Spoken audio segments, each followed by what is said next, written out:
Hello, my name is Brian Tracy, and we're here at the Indianapolis National Speakers Association annual meeting. And I just want to talk about my friend Ubong, who is one of the very best speakers in the world today. And he has a wonderful message that's full of insight and emotion and ideas that you can use to dramatically improve your life and your work. So if you're thinking of using a speaker of any kind, please talk to my friend Ubong and he will take care of you.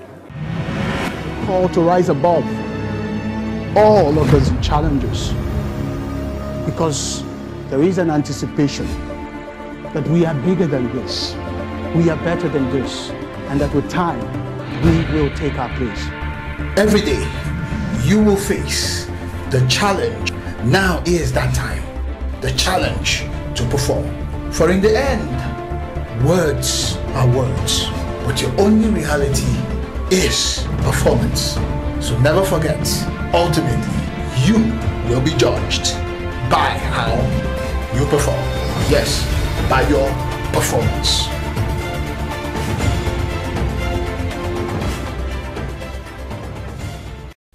Harold Essien, one of the most capable CEOs of all time, once said, "Forget everything. Performance is your only reality." It is therefore a great pleasure for me to welcome you to this maiden episode of this program designed to help you be the best that you can be. My name is Ubong Essien, and my mission is to challenge you to perform.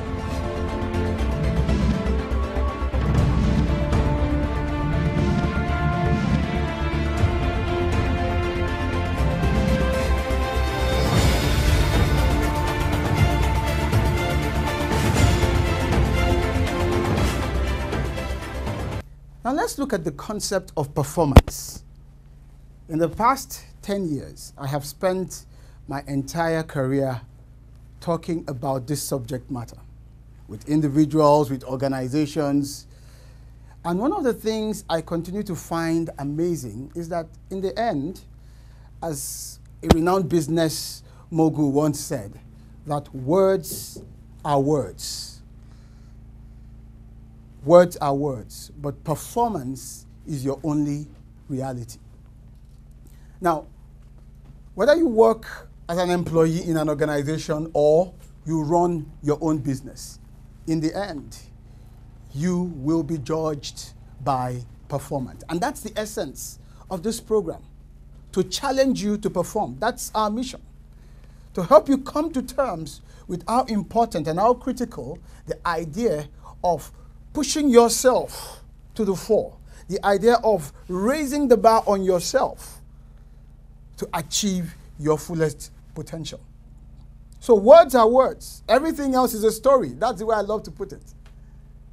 Everything else in the workplace, when things need to be done and your name is attached to it, you've got to see to it that it's done and done excellently well in a way and manner that sets you apart from the rest. Anything outside of that is a story. And I find increasingly that the world is becoming more and more impatient with the art of storytelling. Oh, we could have hit our target last year, but somehow, the government policy didn't really fall in place, so we were unable. What's that? It's a story. Oh, business hasn't been so good because of this, that, and the other. Therefore, that's the way things are. It's a story. So you are either performing or you are telling stories. So words are words. To reemphasize the thoughts, I think that statement was made by a man named Harold Essien. Let me tell you a thing or two about this guy called Harold Essien. Some of us may have heard of the company named ITT in the 80s. And before ITT came into Nigeria, ITT was already a massive behemoth of a conglomerate, if I may put it that way. ITT had well over 117 subsidiaries. Harold Essien ran the entire system as chief executive for almost 17 years. successfully. When he finished, and I'm saying this to emphasize the value of performance, when Harold Geenen finished and retired, unfortunately, those who succeeded him could not keep up. And guess what they did? They broke the entire company into pieces and sold off the subsidiaries. That's performance. That's the height. When we talk about performance, we're talking about the standards to which you measure up.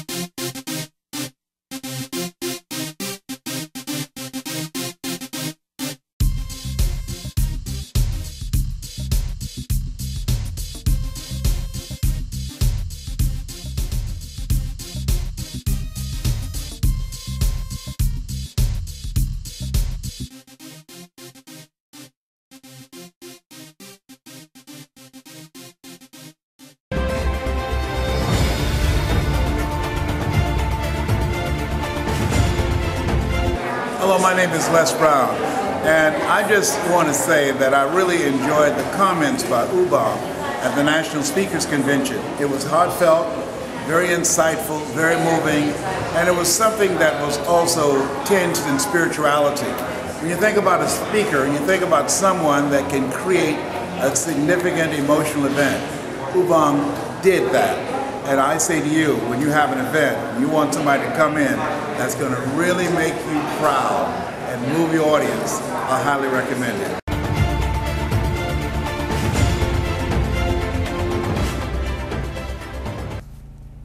We're talking about a level so high that it literally challenges you to want to get to it. That's what we're talking about. We're not talking about the crowd, what everybody is doing, the usual stops and all that. No. In whatever you do, you must constantly be seeking to challenge yourself to perform. Constantly. Let me put it this other way. Performance is paramount. It's non-negotiable. You either perform or perish. Now, I know some people's mind may race at the word perish, especially from a religious standpoint, but please go check your dictionary and you'll find part of the meaning of the word perish is to cease to be relevant. So perform or perish. That is the point. That's the reality. The world that we live in today, you are measured by what you deliver on. And so my challenge or my task or my mission to you is to get you to a point where every single day in your mind you wake up, you see every day as a challenge to get up there. If you're building a business, for example, you're setting standards for yourself to say, look, I'm not just doing this to survive. I'm not just doing this to make payday. No, I'm doing this because I want to create something that ranks with the highest and the best. I want to create something that belongs in the top drawer. That's what I want to create. And that becomes what propels you inwardly to go for it. And over the course of this series, I'll be sharing with you with each episode the principles you need to understand in order to deploy performance. I'll be sharing with you the mindsets, the ideas, the techniques that you will need in order to perform. Again, I remind you, words are words. The only reality in today's business place, today's marketplace, today's workplace is performance. We'll be right back. How well can you speak in public? Do you get frightened when asked to speak in public? Do you find yourself tongue-tied when asked to speak in public? Are you stuck with reading your speech word for word? Do you bore people when speaking in public? If you would love to change all of these and be able to speak like somebody who challenged corporate America. No. Cooperation among nations is not a choice. It is the only way. Then join me for the next Public Speaking and Presentation Skills Masterclass, a 2-day program that will teach you how to overcome stage fright, prepare great presentations, and speak confidently before any audience, large or small, at the School of Eloquence, Lagos. To register, call the numbers on your screen.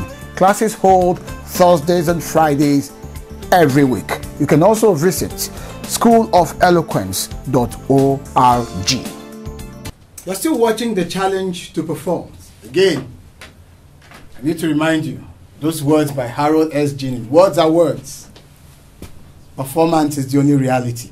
As a matter of fact, I think that would continue to be a statement that I make endlessly, because nothing expresses the great importance of this subject matter more than those words, in my view. It simply makes performance an imperative. It places performance in the paramount place in our lives. That's what it does. For any pursuit, you do not embark on a pursuit for the sake of the pursuit. You embark on a pursuit pursuant to performance. If I may parody a bit of the lawyers or the legal world, that's what you do. You embark on a pursuit to achieve a high level of performance. And so let's look at a creature that teaches us in all its ways what performance is. This creature schools us on this very important subject matter. The eagle. Once upon a time in this country, we still do, we have a team, our football team is called, they used to be called the Green Eagles. I don't know how many of you were around in those days, how many of you can go way back. At least I was quite small then when I heard of the Green Eagles. Then there was a time they changed their name to what? Super Eagles. Why did they change? Why did that appellation Super Eagles come into play? Why? Can someone help me out here? Why? Performance. Why? Good, not even good performance, great performance. Because in 1994, you had a collection of players in every part of the field. In every part of the field that stood out, and they achieved great outcomes. Remember? Then after that era, what happened? They started doing what? Underperforming. And we started hearing all sorts of stories. It's because of this. It's because of that. Let's change the coach. Let's change the coach that changed the coach. Let's do this, that. Look, wherever, and I'll tell you this, if you find yourself in an environment where you're getting too many stories, you're not likely to find performance there. And what are the stories? Excuses. Blame game. You should have done this. If only we had done that. It's your fault. You're not patient. All kinds of things that keep coming up. Stories. Nobody is paying you to come up with the best explanation of why that thing couldn't be done in that company. That's not what you're being paid to do. You are being paid to perform. That's the point. And you know, at a point in time, we're no longer referring to them as Super Eagles, but we're referring to them as what? Super what? Can you imagine? We started referring to our own national team, the Super Eagles, as what? Super Chickens. Can you imagine? Can you see how intolerant we are when performance is below expectation? Now, if you, each and every one of you, became so intolerant, for you, it was unacceptable that these boys could not win games, we could not play up there amongst the best, and you christen or you rechristen your own team from Super Eagles to Super Chickens. And some of the people who did this were also chickens at work, employee chickens. That should have been made into barbecues or something. And by the way, what happens to the chicken at the end of the day? Gets eaten. Oh, gets eaten. And there's a lesson there. If you're a chicken in your workplace, very soon, what's going to happen? Oh, someone else is going to eat your lunch. That's what's going to happen. But if you're exceptional and become the eagle, have you ever heard of eagle barbecue before? Is that possible? Not yet. Why? Because it's not like, but you've heard of chicken barbecue. So that's the point. So that says a lot, inherent in just this little description or comparison. There's so much we can take out in terms of nuggets. That when you go with the chickens, you're flocking. You become part of the flock. But when you choose to become an eagle, which we will look at, you actually find yourself on a rock. Outstanding. A standalone commodity that people from all corners of the world are looking towards to get value from.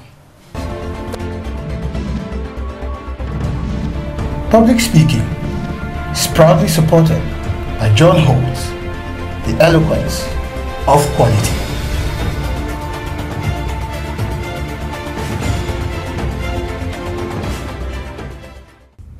Welcome to the public speaking segment of the program, Ubong Essien, the challenge to perform.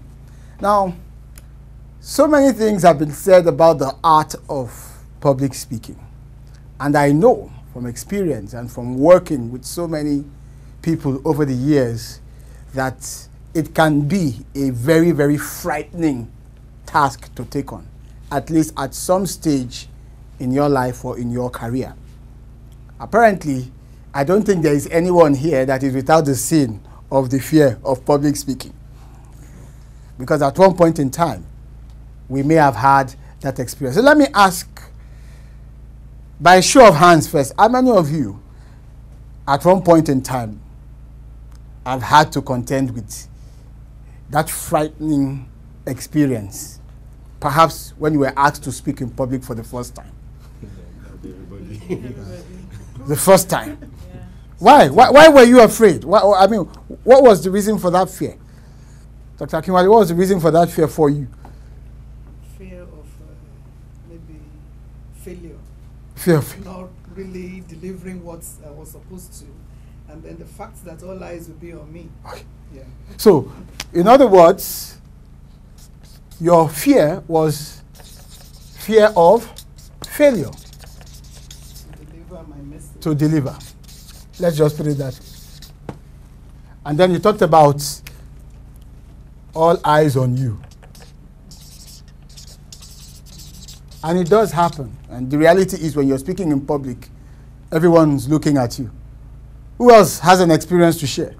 My fear was that I was going to blank out. I won't remember all my points. And I actually blanked out the first time I spoke. You blanked out the first time you spoke.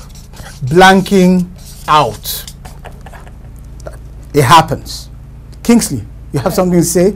Yeah, before I was called, there's this saying, first attack.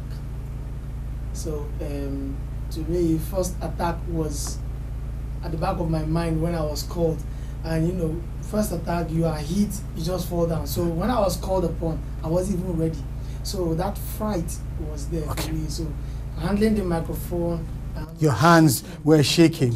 Okay, shaky hands. And you have said something that is very instructive that I will touch on. If not on this episode, I will touch on it in subsequent episodes. You've talked about wasn't prepared. It's very important to note this, because what we are looking at the moment are the symptoms, those very evident things, and they vary. They vary from person to person. And I'm wondering what Chuk's symptoms My first with regard to the experience- fear of public speaking will be. Yeah, my first experience at a TWA was a junior debate or a Bible quiz or something. And I had jitters in my voice. Okay. My voice was shaking. Shaky voice. Stage fright, I guess. That's what it was, stage fright. So, and it lasted for quite some time before I stabilized and began to marshal out my point. Okay, that's interesting. So we've had different kinds. Adiola, do you have an experience you want to share with us? Okay, yeah, in my own case, I really don't know what to pinpoint it on because I've always had this at the back of my mind at such opportunity. Take your mind off everything. I mean, just forget, as far as you've prepared, which is key. Maybe like when you want to do a presentation, you've gone through your slides, go to bed. And people around me will go, have you done this? Have you remembered this? I just take my mind off it and think of any other thing. And then when I get there, I'll ask myself, what am I supposed to say? But I find out that when I get there, I mean, since, like I said, at the back of your mind, you've prepared, what you've prepared just starts coming out. Okay, thank you for that. What about you? Yeah, the first time I was asked to speak on something was in a wedding occasion of my friend, and they just said, Rita, come and present this. Immediately my hands were wet, my feet were wet. Okay, sweaty palms. In fact, I'm about to say you did not go any further, but go ahead, go ahead. Because it was like, it's a very big society wedding, and I was just saying, how will I present this and everything, but at last I went through. Okay, you went through. Okay, that's that's an interesting bit. What about you, Solomon? Can I call it inferiority complex? Okay. Seeing the caliber of people in attendance, it scared me Okay. a bit. Okay. Now, all of these are various symptoms. All the points that we've highlighted, and it's very important from that feeling that you're failing, because the concept of failure, it's in your mind. It's a sense of, am I doing this as well as I should be? And you become instantly your own worst critic. You're judging yourself based on your own conceived or your preconceived views as to how it should be. And you find that at times, at the end of the day, you may have felt you performed so terribly, and yet people would actually tell you that it went quite well. And it's not that was nice so as to encourage you. No. But that was actually nice. So that fear is there. Failure, that feeling that you're failing. Then that sense of self-consciousness, which is the whole idea of having all eyes on you. Here's the reality. Like it or not, when you get up to speak in public, all eyes must of necessity be on you. End of discussion. Like it or not, that's what's going to happen. Now, the problem comes when you take that on yourself to mean something else, and then self-consciousness now hamstrings you. That's when you have a problem. Another symptom, you blank out. Total loss of memory. Complete shutdown, power failure. At that point in time, you can't light a candle. That's what happens. You blank out entirely. It does happen.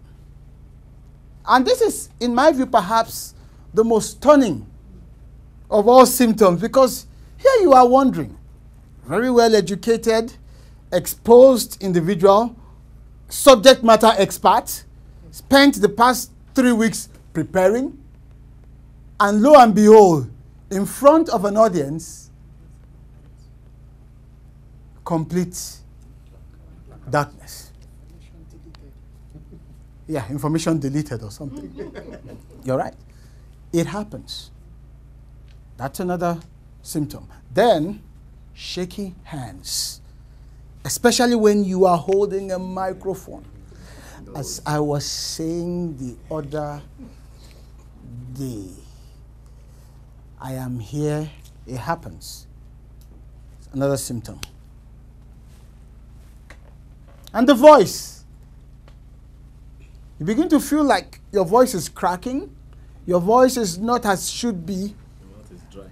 It's shaking. Your mouth could be dried, you're right. Sweaty palms. I find that Whenever I do a public speaking class and I need each person to come out and make a presentation, which is more like the icebreaker speech. In the classroom, when people come up stage to speak and I have to shake their hands before they come up stage. Now, the whole environment is chill, the air conditioning is perfect. By the time I'm shaking someone and all of a sudden I'm noticing my hands are wet. What's going on? Fright, anxiety, nervousness. That could be your case, it depends. Then the feeling of inferiority. Yes, it happens to most of us when we feel that we're not good enough. Have you ever heard someone get up to speak before an audience and the first thing he or she says is, I'm not worthy to be before you or to come before you? End up destroying the speech. All of these are symptoms, various manifestations, and they vary from person to person. Your own symptoms might not be the same as ours. And hopefully, in our next episode, we will address the solutions, the measures that you can take, because public speaking is also a challenge to perform.